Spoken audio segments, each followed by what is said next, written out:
So magandang araw kabola sa video na ito. Playoffs na po kabola at ibibigay ko na po ang atin pong prediction kabola. Quarterfinals na.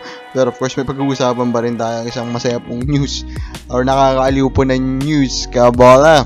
So hindi pa na-subscribe, pakipindot naman po yung subscription button. Diretso na muna tayo kabola sa ating mga comments kasi mayroon pong suggestion na trade naman dito.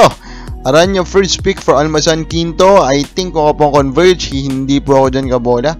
Yung first pick, kahit pa sabihin mo 27 yan or 2028, still, I still expect kasi na pwedeng palilim lang po na papalilim yung draft. And Aranya, I do believe, is one of the top 5 current po na prospect sa liga. So, I will not trade that for Almazan and Quinto kabola. Then yung news, ayan, Yang Giao, rooting for fellow independent team Phoenix to go deep in the playoffs. Now, find kabola the joke or yung banat chan ito si Coach Yang Giao. If you look po at the current playoff picture, may isa pa doon technically na independent team, that's Northport, di ba? Pero sino lang po irurut po ng team po ni Rain or Shine kabola? Ito lang pong Phoenix kabola, di ba? Kasi they know, di ba? Coach Yang Giao know, we know kung ano po talaga ang role ni Northport dito sa liga natin. Now, punta na po tayo sa ating mga prediction. Punta na tayo sa ECS muna. So, Ginebra, Northport, kabola. So, to be honest, hindi naman to dapat pahabain pa. Ayun kung pag-uusapan. Factors ko dito is Stan Hardinger, second chance points. Then, of course, the management. And, of course, the most crucial there still will be the management. Kahit pa gaano kaganda ang laruin ni Arvin Tolentino, nung import nila na si Joyce, kabola.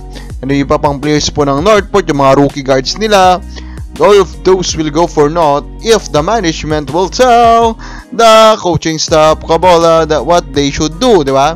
So, it's pointless. So, this one is easy to predict and of course, we are predicting Ginebra to win this one kabola. Now, punta naman tayo sa number 4 versus number 5 which is actually a very hard one to predict. Phoenix versus the Meralco Bolts kabola. So for this one, the factors will be bench players, the free throws, and then of course Jonathan Williams. I do believe that Williams has a good claim for that best import award kabola. Sobrang ganda kasi talaga ng pinapakita po ni Williams kabola. And of course, he is carrying kabola ito nga pong Phoenix into the number 4 seed, which is not easy, di ba? Sobrang hard po niyan, pero na-carry niya. So, dyan po, pinapakita ni Williams kung bakit po siya deserving and bakit naman siya po yung factor na isa dito sa match-up na po na ito kabola. Then, the bench, I do believe, will have a big factor din kasi Phoenix and Meralco love to play deep sa kanilang mga lineup kabola. So, if these benches kabola will do their job, yung team po na yon malamang is makakaangat. Lastly, free throws. Kasi nakakapagtaka, Phoenix is a very modern team, pero they're actually the last place in terms of free throw efficiency. So, if Meralco can maximize that, then they have a chance po to overcome the twice to beat disadvantage. Pero overall, Phoenix pa rin po tayo dito kabola.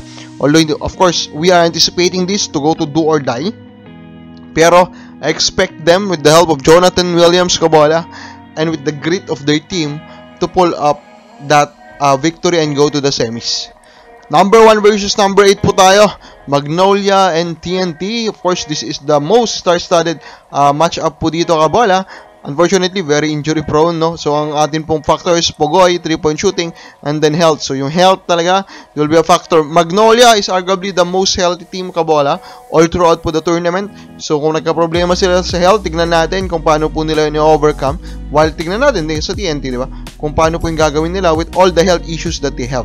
RR Pogoy is back kabola and he played well in his first game. If he can continue that, then that will be a big help for TNT kabola.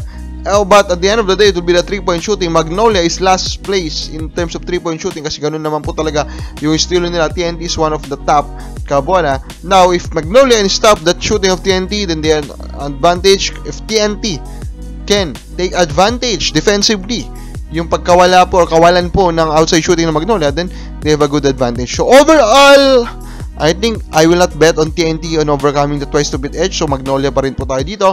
But I expect this to go to a do or die game also. Lastly, Rain or Shine versus San Miguel Beermen. I think this one is very much anticipated. Kasi the hottest team entering the playoffs is no other than Rain or Shine. Diba? They came from the bottom and then saved their seat po in the playoffs, Kabola. So the factor should be Fajardo, assist, and then fourth quarter scoring. Fajardo, if they cannot stop this guy, there's no way they can win this para sa kanya ng Reno Shan. Assist is of course a big factor. Both teams are actually top scoring teams, Kabola. So yung assist, it will be an representation po ng quality ng kanila pong offensive flow. Then fourth quarter scoring, because of course yung experience sa San Miguel is sobrang taas, and then of course Coach Yang Giao also have that experience. So yung fourth quarter scoring, din natin makikita kung sino po ang makaka-take advantage nun. By prediction, I think with the return of Fajardo, the best prediction will be San Miguel Beermen. So baka ba sa palagay mo, ano yung mga predict mo po na makapasok sa semis? Comment lang po sa baba.